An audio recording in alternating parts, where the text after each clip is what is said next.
Have you ever wondered how an empire that started as a humble village on the banks of the Tiber River grew to dominate much of the known world? The Roman Empire's story is one of triumph, power, ambition, and eventually, a fall so dramatic it still echoes through history. Today, we're going to take a journey through the rise and fall of one of the greatest empires the world has ever seen, the Roman Empire. From its mythical founding in 753 BC to its eventual collapse in 476 AD, the Roman Empire spanned over 1,200 years, shaping the course of history in ways we're still learning from today. Let's go back to the beginning. Legend says Rome was founded by two brothers, Romulus and Remus, who were raised by a she-wolf after being abandoned.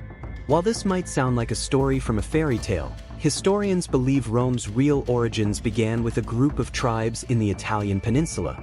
By the 6th century BC, Rome transitioned from a monarchy to a republic, with a political system that was years ahead of its time. It was in this period that Rome developed its Senate, a representative body that played a critical role in shaping laws and policies. As the Roman Republic grew stronger, its borders expanded. Rome's military prowess was unmatched. Picture this: thousands of disciplined soldiers, known as the legions, marching across foreign lands, bringing everything they conquered under the power of Rome. But it wasn't just brute force that made Rome successful. It was their ability to integrate other cultures and peoples into their empire. One of the most famous conflicts was the Punic Wars against Carthage, Rome's greatest rival at the time. The Second Punic War, in particular, showcased Rome's resilience. Even after the Carthaginian general Hannibal led his army, including war elephants, through the Alps and defeated Rome in several battles, the Romans came back stronger and ultimately won the war. By the end of the 1st century BC, the Roman Republic was in crisis. The Senate was filled with corruption, and the social and political structure was in disarray. Enter Julius Caesar. A brilliant military leader, Caesar rose to power, conquering Gaul, modern-day France, and his success made him immensely popular with the people. But this caused tension with the Senate.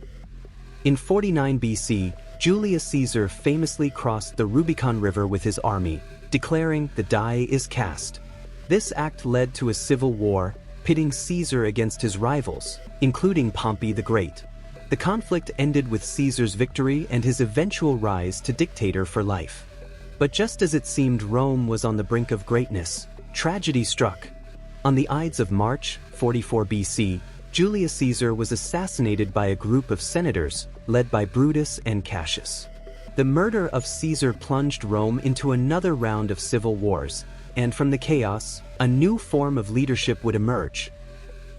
Out of the ashes of civil war emerged Augustus, Julius Caesar's adopted son. In 27 BC, he became the first Roman emperor, marking the official end of the Roman Republic and the beginning of the Roman Empire.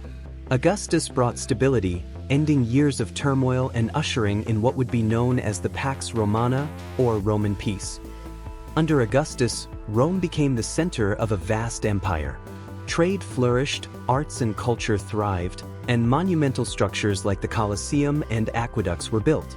But even as Rome basked in its power, cracks began to appear. At its height, the Roman Empire stretched across 3 continents, from the British Isles to the deserts of Egypt, from the Iberian Peninsula to the Middle East. The legions of Rome were everywhere, protecting its vast borders and ensuring Roman law prevailed. The Roman Empire wasn't just about soldiers and emperors.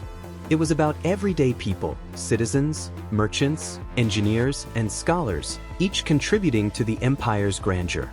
Roads connected the empire's far-flung territories, and Roman culture left a legacy that still shapes the modern world today. By the 3rd century AD, however, the Roman Empire began to show signs of decay. Economic troubles, military overspending, and political instability were just the beginning. The empire's vastness made it difficult to govern, and over time, the Western Roman Empire became increasingly vulnerable. In 410 AD, the Visigoths, led by Alaric, famously sacked Rome. It was the first time in nearly 800 years that the city had fallen to a foreign enemy. But even then, the Western Roman Empire clung to life, though it was clear its days were numbered. In 476 AD, The last Roman emperor, Romulus Augustulus, was deposed by the barbarian leader Odoacer, marking the official fall of the Western Roman Empire. The Eastern Roman Empire, or Byzantine Empire, would continue for nearly another 1,000 years, but Rome, as it had been, was no more. Although the Roman Empire fell, its legacy lived on. The Roman legal system, architecture, language, and culture influenced generations to come.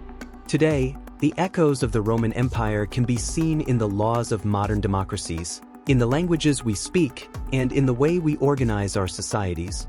The rise and fall of the Roman Empire teaches us valuable lessons. It reminds us that no empire is invincible, and that with great power comes great responsibility. The Romans may have fallen, but their legacy is eternal. The story of Rome is far from over. It's written in the streets we walk today, in the ideas we share, and in the history we continue to study.